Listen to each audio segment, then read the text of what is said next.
દેશમાં top of the town બનેલા રક્ષિત કાંડમાં આજે નવો ખુલાસો થયો છે. ગત રોજ મળેલી નવી વિગત અનુસાર રક્ષિત હોળીની રાત્રે રિક્ષા ભાડે લઈને એરપોર્ટ સર્કલ ગયો હતો. એરપોર્ટ સર્કલ પાસે સુરેશ ભરવાડ આવ્યો હતો અને ટુ વ્હીલર પર રક્ષિતને ગધેડા માર્કેટ વિસ્તારમાં તેના ઘરે લઈ ગયો હતો.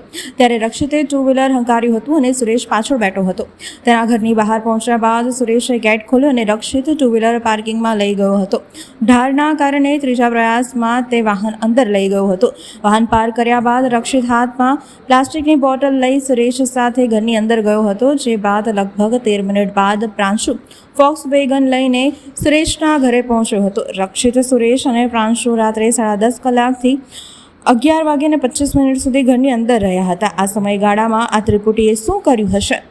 મિત્રો વચ્ચે કોઈ જૂની બાબતે ઝઘડો લઈને થયો હશે કે નહીં? દલીલો થઈ હશે? આ વિગતના પ્રશ્નોના જવાબ મુદ્દે હજી કોઈ સ્પષ્ટતા થઈ નથી.